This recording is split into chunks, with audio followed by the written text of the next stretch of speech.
so I thought that was pretty interesting to do more research on it. There is 3 subtypes of schizophrenia. Paranoid is when a person is like delusional or they hallucinate. Disorganized schizophrenia is when they're disorganized and they have disorganized speech and behavior problems. And catatonic schizophrenia is the inability to move normally. And then my mom is paranoid and disorganized schizophrenia, so like basically she doesn't do it all the time, but like randomly she'll like blurt out words that makes no sense, or she'll just like start talking to herself or just start talking to like voices that are inside of her head. It's really crazy, but when she takes her medicine, she's like really calm and stuff like that, so the medicine really helps. But if she's not on her medicine, like she can literally sit and talk to herself for like hours. And then there's a video that I chose, and it's a guy with paranoid and disorganized schizophrenia. So this is kind of how what my mom does when she's talking to herself. Unless I'm feeling, you might have to help me.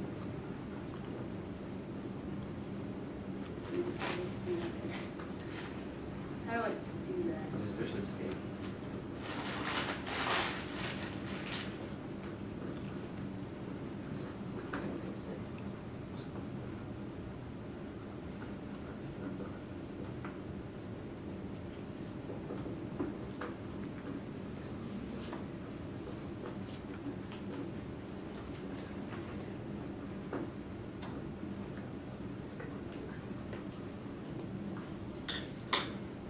He says like something about sex, just FYI. So.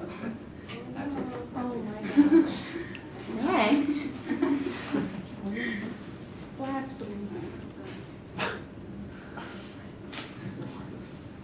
You guys see it? Yeah. Hit the. Yeah, there you go.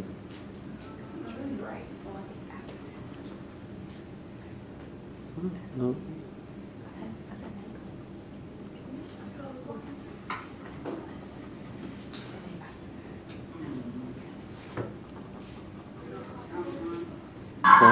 All right, It won't work. It's broken. Little servant boy king of America. America, all the states, all the countries in the world are now states of the United States.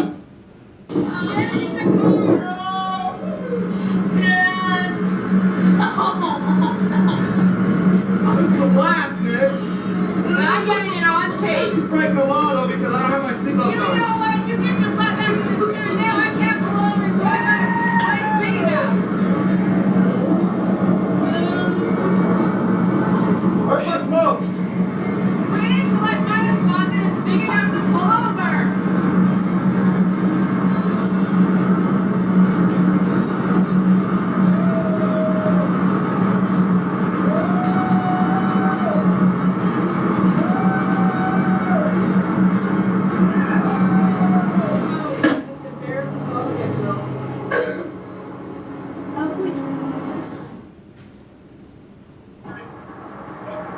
You're looking at a cadaver.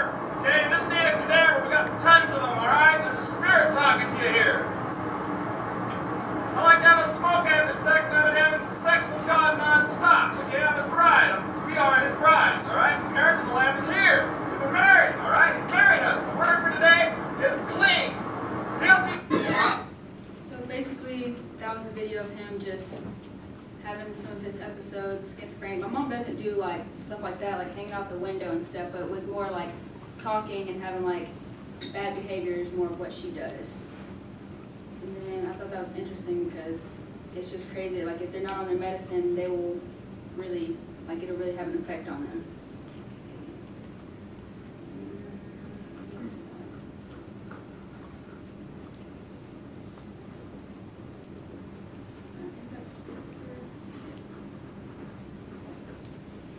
Okay, so basically what the article covered was the epidemiology, the etiology, and the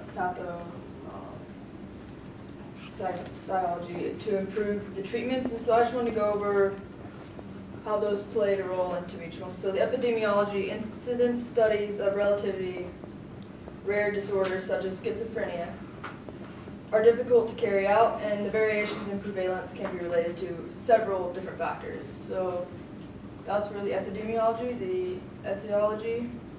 The majority of research believes that the illness is biological in nature and involves some type of disturbance in the brain. For the pathophysiology, physiology. A number of models have been proposed to explain the mechanism for the development of schizophrenia in terms of nature, timing, the course of the brain changes, and processes, but these processes are still not understood. Okay, I'm going to talk about how the study was set up. This is basically just an overview of what the article covered. The diagnosis, treatment options, causes, and types, as Aishel already talked about. And I'm going to talk about some of the treatment options, the antipsychotic drugs. The article says that the profound effects of these medications on the symptoms of schizophrenia suggests that the illness is related to disordered brain functioning and is not a psychological response to disturbed family and marital relationships. And next I'm going to talk about the stress vulnerability model. It's basically the factors that contribute to the symptoms of schizophrenia. And there's 3 factors. The first one is biological vulnerability, which refers to the biological predisposition to experience the symptoms of schizophrenia. It can be due to genetic factors or exposure to early biological risks.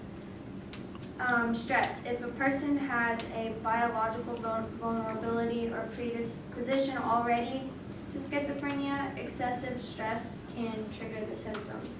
And the last one is coping skills. If someone has poor coping skills, like lack of social skills and ability to relax, it can trigger the onset if the other 2 factors are in play.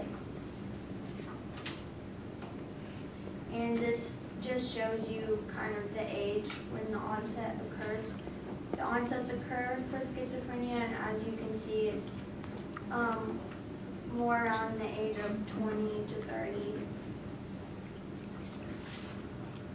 For background to the study, we talked about the history of schizophrenia. It was first recognized by an Englishman, John Haslam, in 1809 in his book Observations on Madness and Melancholy.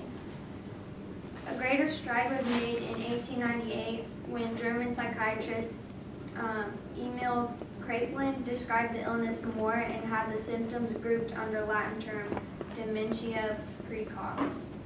Schizophrenia comes from the Greek words for split minds, and over the past 100 years, many theories have been proposed by scientists to explain the cause of schizophrenia. Majority of them have believed that the illness is biological in nature and involves some type of disturbance in the brain, like Ashley said earlier.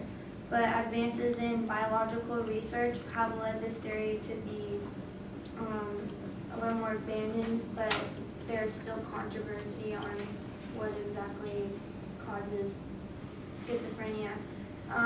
And now I will give it to Heather for methodology. The article talked about 3 main treatments: reduce environmental stress, improve coping skills, and medication and drugs. Reducing environmental stress means to live a healthier life. They mentioned improving physical, spiritual, and mental aspects of life can help decrease the symptoms of schizophrenia and episodes, as well as exercise and sufficient sleep. Improving coping skills. It said by developing and training people's coping skills that have schizophrenia can also help them to not have as many episodes. Also building relationships with family and friends. They found that to be actually more effective than medication use in schizophrenia. And then the medication and drugs, I can't remember. That's been around since the 1950s, they've been using it. But the problem with drugs is it reduces the symptoms, but it doesn't take away the schizophrenia. So if they go off the medicine, and they start having their episodes, and a lot of times it can be a lot worse after they go off the episode, or after they go off the medicine. A lot of the medications have really severe side effects as well.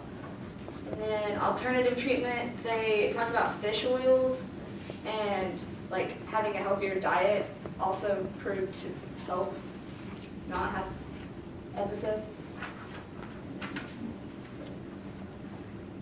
And then for our results, conclusions, findings of the study, schizophrenia is a disorder that contains high levels of social burden and cost.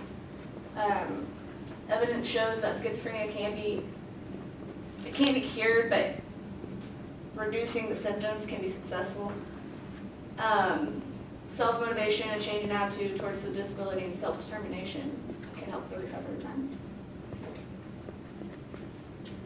And so for a Christian worldview perspective on it, I wanted to kind of go over like loving someone with schizophrenia, not only schizophrenia, but like any disease therefore, and just trusting that God will take care of them and take care of that situation. So a verse I found for loving them, like learning to love them and loving them through their situation, was John 13:34-35.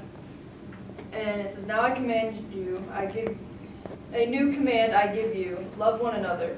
As I loved you, you must love one another. By this everyone will know that you are my disciples, if you love one another."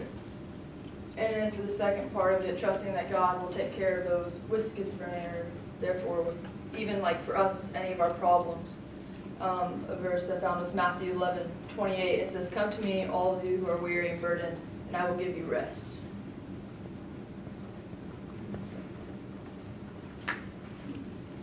Good job.